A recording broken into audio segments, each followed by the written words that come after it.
सचिन तुम अंदर क्यों आ रहे हो? अरे भाभी रिलैक्स रिलैक्स, ओके। आई किटी पार्टी में गई है और दादा टूर पे है, और तुमने भी ऑफ लिया ये मुझे मालूम पड़ा है, तो इतना अच्छा मौका मैं हाथ से कैसे जाने देता हूँ? सचिन छोड़ मुझे। अरे अरे भाभी आप टेंशन क्यों ले रही है? अब दादा आपको हाथ नहीं लगाते तो कम से कम मुझे तो हाथ लगाने दो। अब उन्होंने परमिशन दे दी है ना। अरे दादा ने तुम्हें परमिशन दी होगी, लेकिन मैंने परमिशन नहीं दी। तुम्हारे परमिशन की मुझे ज़रूरत नहीं है। सचिन प्लीज। पिछली बार जो किया था ना उसका वीडियो अभी भी मेरे पास है। अब ये हाँ ना का नाटक बंद करो, समझी? सचिन नहीं, सचिन प्लीज प्लीज छोड़।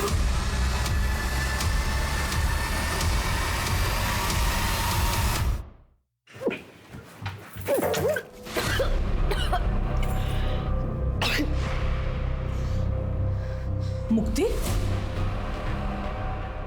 तू प्रेग्नेंट है?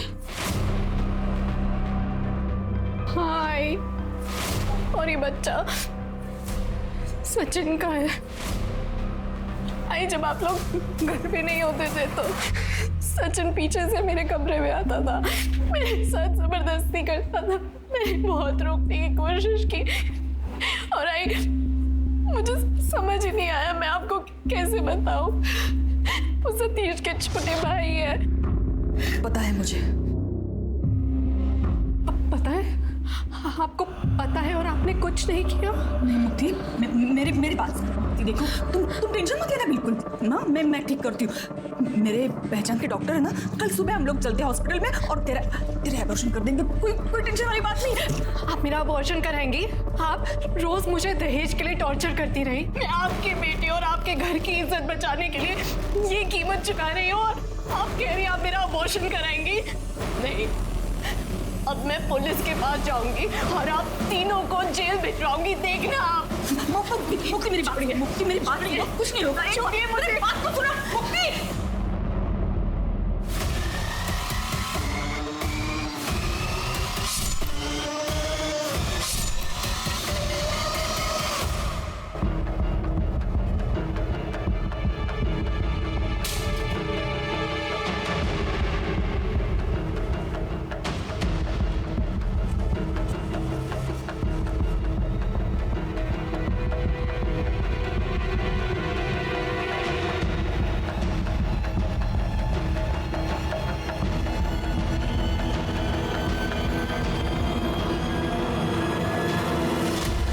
नहीं मारती तो वो हम तीनों को जेल भेज देती। आपने अपने बेटों को सब सच बताया? मैं सतीश लबोले होते, जो कुछ भी हुआ ना उसमें किसी का कोई दोष नहीं है। वो साठे के वो सारे गहने मैंने रिश्वत में दिए थे केस बंद करने के लिए।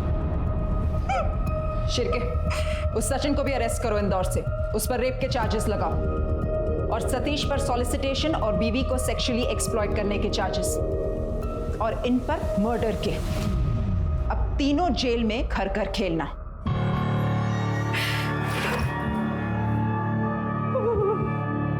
साल पहले होली के दिन मुक्ति कदम को बड़ी बेरहमी से मार दिया जाता है। उसके मर्डर को चोरी का मामला बताकर सबके सामने पेश किया जाता है। पुलिस को अपनी इन्वेस्टिगेशन में एक्स्ट्रा मैरिटल अफेयर का एंगल मिलता है और मुक्ति के एक कलीग को उसका एक्स बॉयफ्रेंड बताकर उसे अरेस्ट भी कर लिया जाता है। एविडेंस की कमी के कारण बॉयफ्रेंड जेल से रिहा हो जाता है और मुक्ति कदम का केस कोल्ड केस बन जाता है। 5 साल बाद इस केस के इन्वेस्टिगेटिंग ऑफिसर इंस्पेक्टर साठे को जब करप्शन के चार्जेस में अरेस्ट किया जाता है तब उसके सारे पुराने केस खंगाले जाते हैं। तब मुक्ति कदम का केस फिर से सामने आता है। इंस्पेक्टर साठे का अरेस्ट होना मुक्ति के घर वालों के लिए इंसाफ की पहली किरण जैसा था। फाइनली मुक्ति का मर्डर केस सॉल्व हुआ और उसके हर गुनहगार को सजा हुई, चाहे वो उसका पति सतीश हो, देवर सचिन, सास देविका या इंस्पेक्टर साठे, जिसका काम ही था हर विक्टिम को कानूनन इंसाफ दिलाना। पर इंस्पेक्टर साठे जैसे लोग पुलिस डिपार्टमेंट को शर्मसार करने से पहले एक बार भी नहीं सोचते। और वहीं दूसरी ओर ऐसी पुलिस टीम भी है जो इंसाफ दिलाने के लिए किसी भी हद तक जा सकती है। क्रिमिनल कितना ही शातिर क्यों न हो, क्राइम कितना ही परफेक्ट क्यों न हो, एक ना एक दिन उसे पकड़ में आना ही है। तो उम्मीद मत छोड़िए, देर से ही सही इंसाफ जरूर मिलता है। कोर्ट ऑफ लॉ पर भरोसा रखिए। केस चाहे कोल्ड हो जाए, पर आज नहीं तो कल हर मुजरिम को अपने किए की सजा जरूर मिलेगी। अब मैं सोनाली कुलकर्णी आपसे विदा लेती हूँ। कल फिर मिलेंगे क्राइम पेट्रोल सतर्क, जस्टिस रीलोडेड में। तब तक सतर्क रहें, सुरक्षित रहें और अपने घर वालों का ख्याल रखें। जय हिंद। होती है क्राइम होता है तो पुलिस कंप्लेन होती है। इन्वेस्टिगेशन के बाद क्रिमिनल को अरेस्ट किया जाता है और कोर्ट में उसे उसके किए की सजा मिलती है। लेकिन बहुत बार इंसाफ मिलना इतना आसान नहीं होता। आंकड़ों की माने तो देश में 43% मेजर केस सॉल्व हो पाते हैं, बाकी नहीं। ऐसा क्यों होता है? कई बार क्रिमिनल इतना शातिर होता है कि पुलिस उस तक पहुंच नहीं पाती। कई बार एविडेंस की कमी की वजह से या लीगल लूपहोल की वजह से कोर्ट में मुजरिम साफ बच जाता है और फिर नए केसेस का इतना प्रेशर होता है कि पुराने केसेस ठंडे बस्ते में चले जाते हैं, जिन्हें हम कोल्ड केसेस कहते हैं। पर किसी केस का बंद हो जाना सिर्फ पुलिस डिपार्टमेंट की हार नहीं है। ये हार है उस विक्टिम की जो इंसाफ के लिए कानून से आस लगाए बैठे हैं, या उन परिवार वालों की, उन दोस्तों की जिन्होंने किसी अपने को खोया है। और इसलिए हर बार जब कोई कोर्ट केस खुलता है या सॉल्व होता है तो ये सबके लिए एक दोहरी जीत जैसा होता है। इसी तरह के केसेस आपके सामने लाएंगे जिन्हें सॉल्व करना पुलिस के लिए एक चैलेंज था। तो आइए शुरू करते हैं उन अनदेखी, अनसुनी और बेहद ही चैलेंजिंग कहानियों का सिलसिला।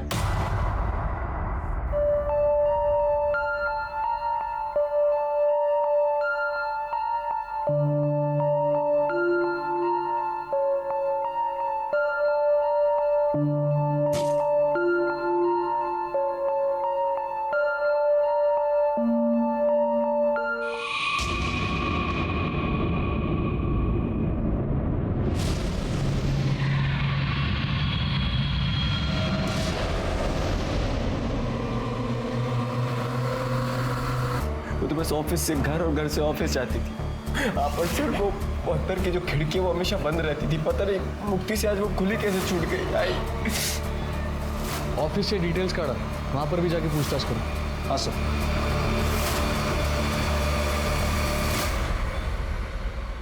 सर हे बघा, मुक्ति के फोन में मैसेज।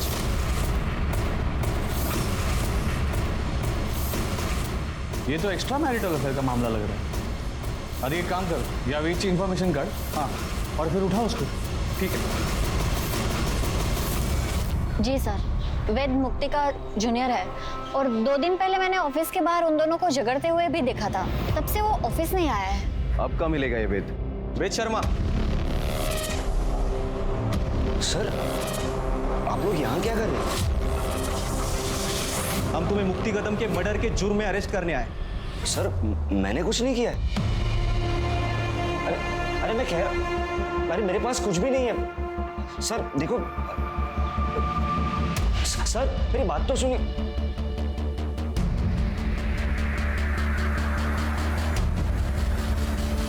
ये तो मुक्ति के घर जैसी चाबी लग रही है। पकड़ा। सर मेरी बात, सर प्लीज, सर मेरी बात तो सुने सर।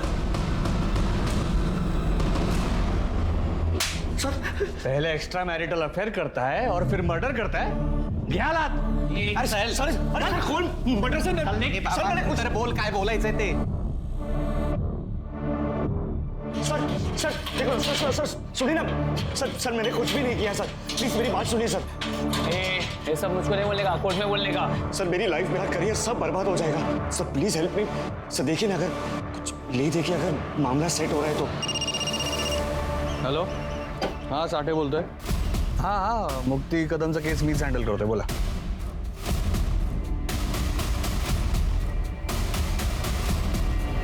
हो जाएगा रफा दफा, लेकिन उसके पैसे लगेंगे। इंस्पेक्टर साठे ने मुक्ति कदम मर्डर केस में उसके कलीग वेद शर्मा को अरेस्ट किया था, पर 2 ही महीनों में वेद को कोर्ट से रिहाई मिल गई थी, एविडेंस की कमी की वजह से। क्या इंस्पेक्टर साठे ने वेद को बचाया था या बात कुछ और थी?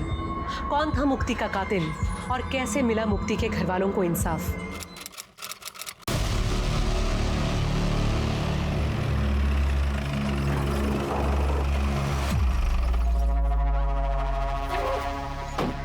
नमस्ते सर। नमस्कार। पाहिलंय मी तुमचं केस, हो जाएगा का? 25 लाख। साहब 25 लाख तो बहुत ज्यादा होते हैं, थोड़ा सा कम कीजिए ना। केस बंद करवाने आए हो या सब्जी खरीदने को? मेरे से मोल भाव करेगा तू? नहीं साहब, 25 लाख पे डन करते, लेकिन केस क्लोज तो होगा ना सर? 1 हफ्ते में। लेकिन पहले पैसे। हाँ पैसे है ना साहब, अभी लाता हूँ।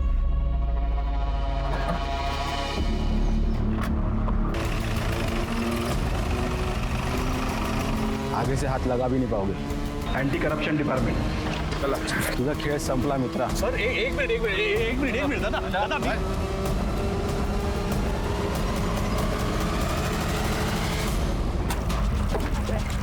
पीछे आइए चलो पीछे, चलो पीछे।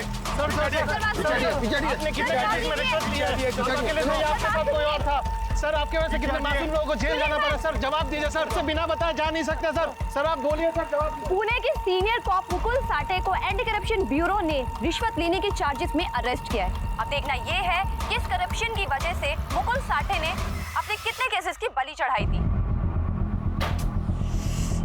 पुलिस डिपार्टमेंट की इज्जत का भी नहीं सोचते ये लोग। मैम मैंने तो यहाँ तक सुना है कि ये साठे का केस अलग अलग पुलिस स्टेशन में दिया जा रहा है रिव्यू के लिए। दिया जा नहीं रहा है, दिया गया है। उसके सॉल्व अनसॉल्व हर केस को हमें दोबारा देखना होगा। बहुत तगड़ा ब्राइब का केस है साठे के अगेंस्ट। कुछ केसेस हमारे भी पुलिस स्टेशन में आने वाले हैं। चला लगा कमल।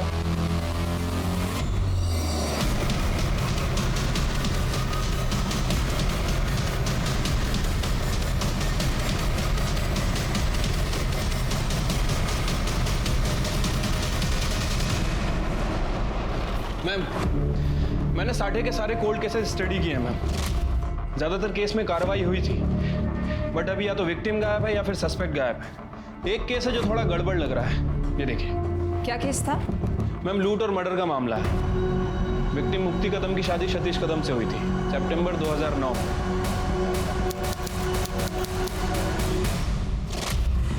मुक्ति कदम MBA थी, जॉब करती थी, और सतीश भी एक प्राइवेट फर्म में काम करता था, स्ट्रक्चरल इंजीनियर। इनकी सास का नाम देविका कदम था और देवर का नाम सचिन। उस समय सचिन एक बैंक में काम करता था। फैमिली में कुछ पंगा, कोई कांड? मैम फिलहाल तो ऐसा कुछ नजर नहीं आ रहा।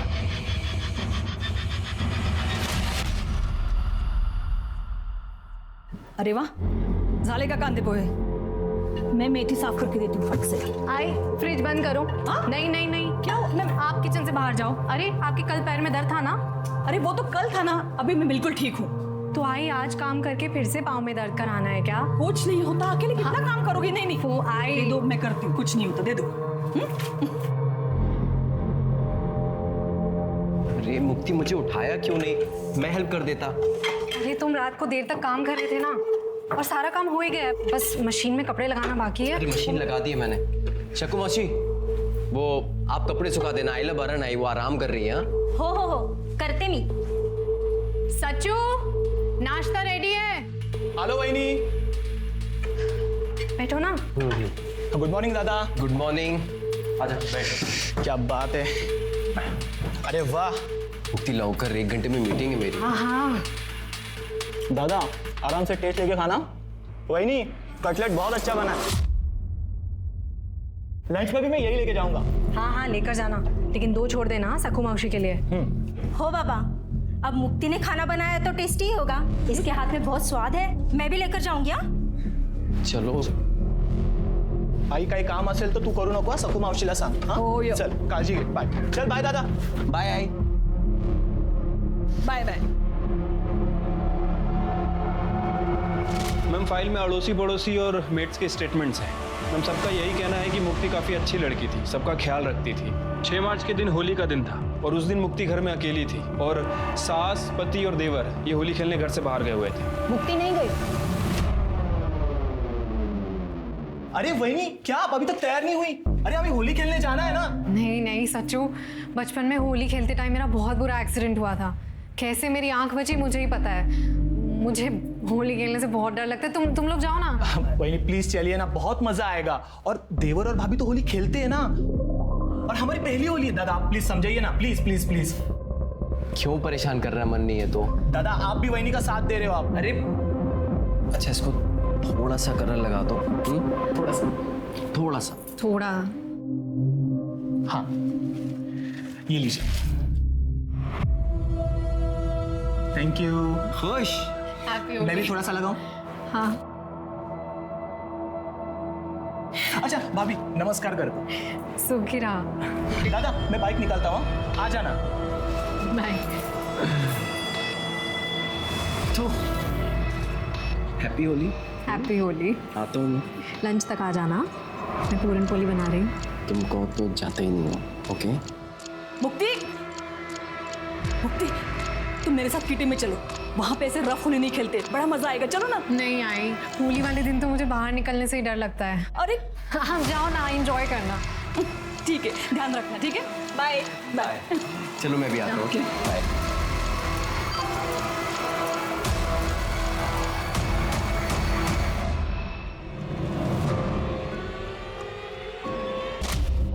यस मैम, जो 2 महीने में ही बाहर आ गया क्योंकि उसके खिलाफ कोई एविडेंस ही नहीं था।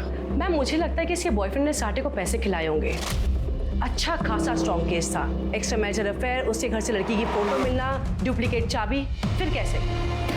पता करो ये बॉयफ्रेंड कहाँ है और लड़की की फैमिली को ट्रेस करो। मुझे सारे डिटेल्स चाहिए, पोस्टमार्टम रिपोर्ट, सीडीआर, सब कुछ। और अगर ये लूट का मामला था तो पता करो कोई पकड़ा गया, क्या क्या सामान चोरी हुआ, कहीं ये सामान बेचा गया हो, सब चेक करो। Yes ma'am.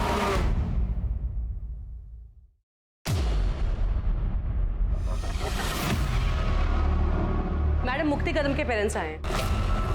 बुलाओ उन्हें। मैडम हमारी मुक्ति ऐसी नहीं थी। हाँ, वो अपने जूनियर वेद को पसंद करती थी। हम उसके शादी के लिए जब लड़का ढूंढ रहे थे तब उसने वेद के बारे में हमें बताया था, लेकिन वेद उससे उम्र में एक तो छोटा था, पोजीशन में भी, और उसकी कास्ट भी अलग थी, इसलिए हमने मना कर दिया। और मैडम हमारे बच्चे ने एक बार भी जिद नहीं की।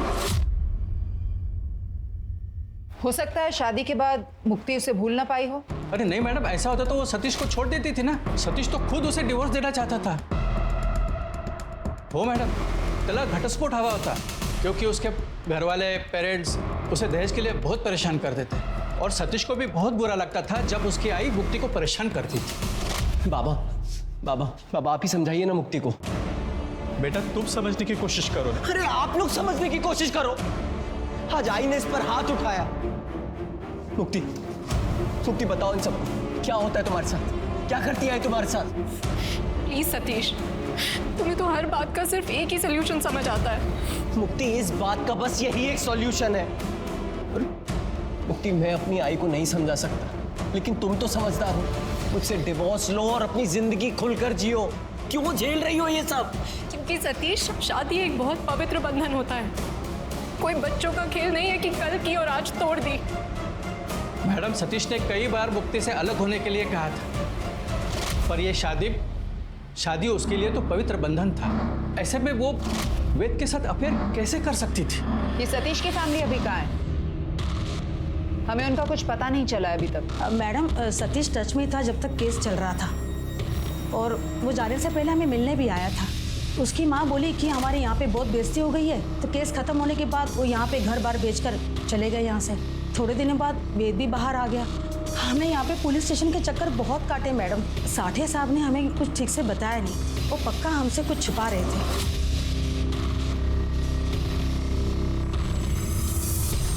इस साठे ने कैसे घुमाया बेचारे माँ बाप को।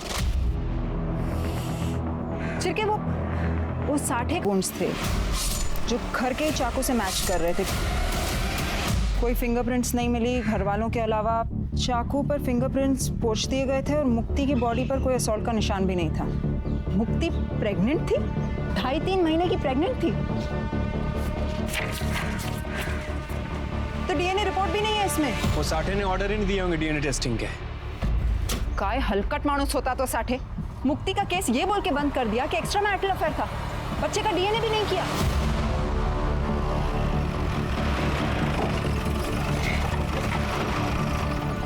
मैडम वेद,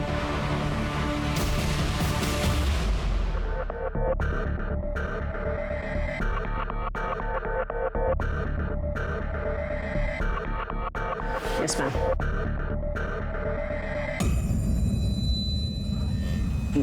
मैम वो मुक्ति के केस की इन्वेस्टिगेशन आप लोग फिर से शुरू कर रहे हैं, जिसमें तुम प्राइम सस्पेक्ट थे।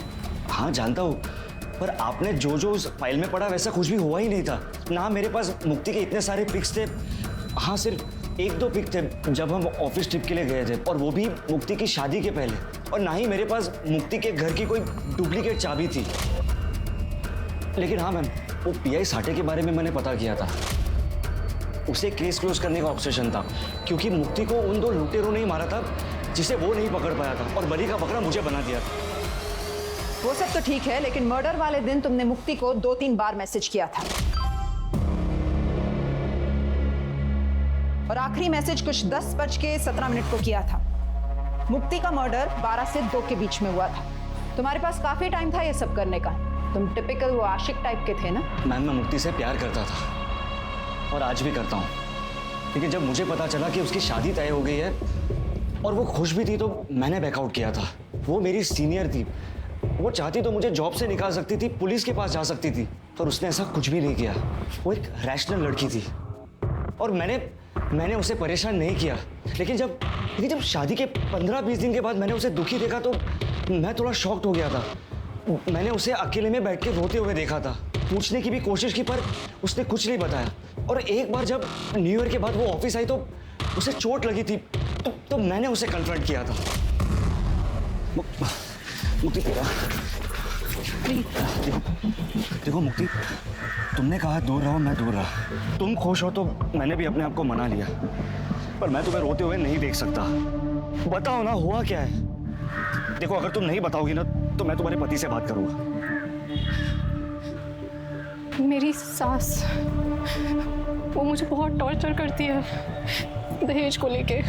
उन्होंने सतीश को भी कंट्रोल कर रखा है, इतना कि हम आज तक पति पत्नी की तरह भी साथ नहीं रहे।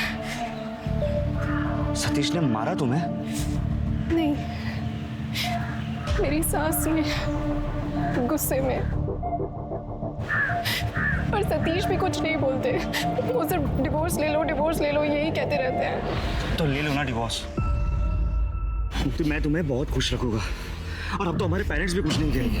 नहीं वेद प्लीज, तुम इस सब की कोशिश मत करो। शादी मेरे लिए बहुत पवित्र रिश्ता है। हम किसी कारण से शादी करते हैं क्योंकि हमारी नियति जुड़ी होती है। चाहे जो भी हो जाए, मैं इस रिश्ते को निभाऊंगी। मैम, हमारे बीच में कोई एक्स्ट्रा मैरिटल अफेयर नहीं था। पुलिस ने बदनाम किया था उसे। She was an angel. उसके पति ने उसको छुआ तक नहीं, फिर भी वो मेरे पास एक बार भी नहीं आई थी। मुक्ति ने तो कहा कि उसके और उसके हस्बैंड के बीच में रिलेशनशिप नहीं था, लेकिन वो प्रेग्नेंट थी। कहीं तुम दोनों के बीच में तो कुछ नहीं हुआ? और उसने अपने पति को छोड़ने से मना कर दिया, तुम्हें गुस्सा आ गया, तुमने उसे मार दिया? नहीं मैम, मैंने मुक्ति को नहीं मारा। मैं तो उस दिन वहां था भी नहीं। मैंने खुद एलिबाई दी थी मेरे 2 दोस्तों के साथ। मैं और मेरे 2 दोस्त ट्रैकिंग पर गए थे, यहीं शहर से थोड़ा दूर। लेकिन मौत के 2 घंटे पहले तुमने उसे मैसेज किया था। हाँ, क्योंकि उस दिन मेरा जन्मदिन था और मैं मुक्ति से मिलना चाहता था, पर उसने मना कर दिया। इसलिए मेरे 2 दोस्तों ने ट्रैकिंग का प्लान किया, ताकि वो चाहते थे कि मैं परेशान ना रहूं, बस। अरे वाह, दोस्ती हो तो ऐसी। लगता है काफी गहरी दोस्ती थी तुम तीनों की। हाँ, हम तीनों रूममेट्स थे। तो फिर तो झूठी एलिबाई भी दे सकते थे ना वो?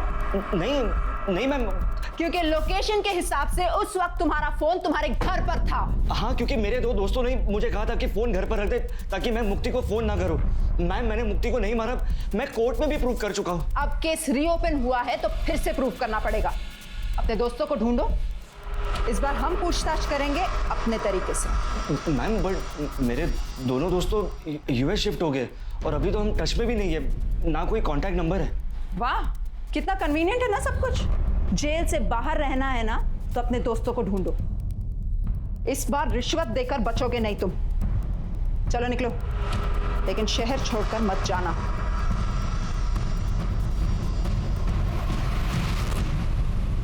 शिरके, इस पर नजर रखो। इसका सब कुछ ना बहुत ही ज्यादा कोइंसिडेंस है। उस दिन होली का दिन था, सबके चेहरों पर रंग लगे हुए होंगे। हो सकता है इसने और इसके दोस्तों ने मुक्ति का मर्डर किया हो और फिर लूटपाट से कवर अप कर दिया हो। इसकी एलिबाई फिर से चेक करो। लुटेरों का कुछ पता चला? मैम, खबरियों को काम पे लगा दिया है, लेकिन मैम 5 साल पुराना केस है, बहुत मुश्किल होगा। पता है, आसान नहीं होगा, पर हमें सॉल्व करना पड़ेगा। यही हमारा काम है। एक काम करो, इस शहर का मैप लाओ। 5 सालों में जितने भी ज्वेलर्स की दुकान बंद हो चुके हों, सबको ट्रैक करो और ट्रेस करो। मैम, मैंने साठे के PSI मोहिते को ट्रैक कर लिया है। वो आजकल अमरावती में पोस्टेड है, कल तक आ जाएगा। Good, very good. एक काम करो, तुम मुक्ति के ससुराल जाओ, वहां से इंफॉर्मेशन निकालो। इस केस को ये समझ के डील करो कि इसकी हर एक information manipulated. Yes okay ma'am. Police के हिसाब से वेद शर्मा, जो कि मुक्ति कदम केस का प्राइम सस्पेक्ट था, उसने इंस्पेक्टर साठे को केस क्लोज करने के लिए रिश्वत दी थी। लेकिन वेद से मिलने के बाद पुलिस को कई ऐसी बातें पता चली जो इंस्पेक्टर साठे की रिपोर्ट से मैच नहीं करती थी। लेकिन जो सबसे बड़ी चौंकाने वाली बात थी वो थी मुक्ति की प्रेगनेंसी। एक्स्ट्रा मैरिटल केस होने के बावजूद इंस्पेक्टर साठे ने बच्चे का डीएनए टेस्ट नहीं कराया था और वेद के हिसाब से ये बच्चा ना वेद का था और ना ही सतीश का। पर 5 साल बाद किसी भी बात को क्रॉस चेक करना या साबित करना बहुत मुश्किल था, क्योंकि ना तो अब क्राइम सीन था, ना कोई डीएनए एविडेंस, ना विटनेस जिससे पता चल सके कि वो बच्चा किसका था। ये केस जितना सीधा और सरल लग रहा था, ये उतना ही पेचीदा हो गया था। सवाल ये था कि क्या मुक्ति को कभी इंसाफ मिलेगा? यहाँ एक दुकान थी, 3 साल पहले बंद हो गई। सर 5 साल पहले के बेचे हुए गहने कैसे याद रहेंगे? सब गहने एक ही जैसे तो होते हैं।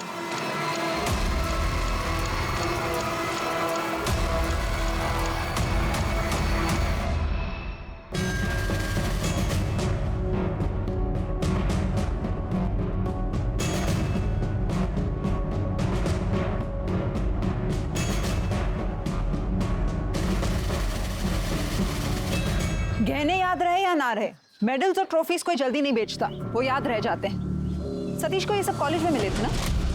हाँ मैम, और कुछ लोकल स्पोर्ट्स इवेंट में भी। इन सब का कहीं ना कहीं तो रिकॉर्ड भी होगा ना? मेडल्स और ट्रॉफीज पर तो नाम भी लिखा हुआ है। देखो वो कहीं बेचा गया हो या नहीं। मैम, मैंने सतीश के नेबर से पता किया, वो लोग इगतपुरी शिफ्ट हो गए हैं। देखो बैंक अकाउंट ट्रांसफर हुआ होगा, एड्रेस निकालो वहाँ से। एक काम करो तृप्ति, तुम वहाँ चली जाओ, महाडिक को साथ लेकर जाओ, जाकर ढूंढो कुछ डिटेल्स मिलती हैं कि नहीं, लेकिन संभल के। सतीश और उसकी फैमिली को ये नहीं पता चलना चाहिए कि तुम कौन हो या। मैडम नमस्कार। बसा बसा। अरे बसा। मैडम कहीं गड़बड़ है क्या? गड़बड़ तो है, लेकिन हम सॉल्व करते हैं ना, टेंशन नहीं, बस फॉर्मेलिटी है। वो साठे साहब के सारे केस रिव्यू कर रहे हैं ना, तो जल्दी जल्दी निपटाते हैं, अपने बीच में ही रहेगा सब कुछ। एक्स्ट्रा मेहनत किसको करना है? अगदी खरं बोललात मैडम, मैं हेल्प करने के लिए तैयार हूँ। बरं, एक एक करके सारे फाइल्स देखते हैं फिर।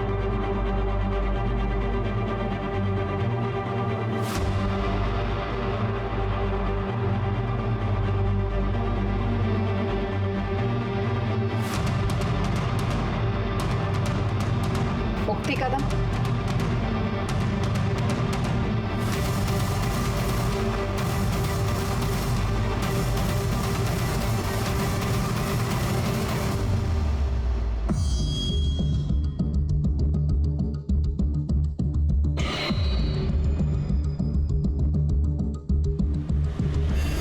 नमस्ते। नमस्ते। आप लोग नए हो क्या यहाँ पे? हो आंटी, हम बस यही पीछे के एरिया में घर ढूंढ रहे थे। वो जो बंगलो खाली पड़ा है? जी हाँ, जी हाँ। अरे वाह, खूब मस्त। अच्छा हो गया आप लोग आ गए, नहीं काफी टाइम से बंद पड़ा था ना, मैं भी बोर हो गई थी। यहाँ पे बात करने के लिए कोई है ही नहीं। आंटी, ये मेरी मम्मा है। अच्छा जी, नमस्ते जी। जी नमस्ते। अभी यहाँ तक आप आ गए हो तो फिर चलिए ना, मैं आपके लिए चाय बनाती हूँ। हाँ जी आइए। चले मम्मा, आइए ना, आइए। और तृप्ति, क्या काम करतेस तू? IT कंसल्टेंट हूँ आंटी। पहले मुंबई में जॉब करती थी, आजकल घर से ही काम करती हूँ। तो सोचा किसी अच्छी जगह पे घर ले लूँ जहाँ पे हवा पानी अच्छा हो। बिल्कुल सही जगह पे आए आप लोग। पता है, यहाँ पे सब कुछ अच्छा है, सब कुछ अच्छा नहीं। अभी 4 साल हो गए ना मुझे यहाँ रह के। बाहर निकलो ना, सब सामान मिल जाता है। हाँ। आप यहाँ पे अकेले रहते हो? मेरा मतलब मुझे काम के लिए कभी कभी मुंबई जाना पड़ता है, तो आई को इधर छोड़ना अकेले थोड़ा। अरे कोई परेशानी नहीं है यहाँ पे, मेरा बेटा है, इंदौर में रहता है। आपका एक ही बेटा है? मेरा मतलब है मेरी भी एक ही बेटी है ना? हाँ, मेरा भी एक ही बेटा है। मैंने बताया ना, इंदौर में रहता है, सचिन नाम है उसका। अच्छा, बहुत बड़े बैंक में काम करता है। हाँ, मैं भी उसी के साथ रहती थी इंदौर में, लेकिन वो फ्लैट सिस्टम वगैरह वो मुझे बिल्कुल पसंद नहीं। ये अपना अच्छा है, सब खुला खुला। क्या एक ही बेटा? जी हाँ मैम, और वो भी सिर्फ छोटे बेटे का नाम लिया उसने, सचिन का। तृप्ति तुम वहीं रुक जाओ, वो घर ले लो भाड़े पे और इन्फॉर्मेशन निकालो, देखो और क्या मिल सकता है तुम्हें। वो देवकी का नंबर उसे ट्रेस पे डालो, देखो शायद वो अपने दूसरे बेटे से बात करती हो। Okay ma'am.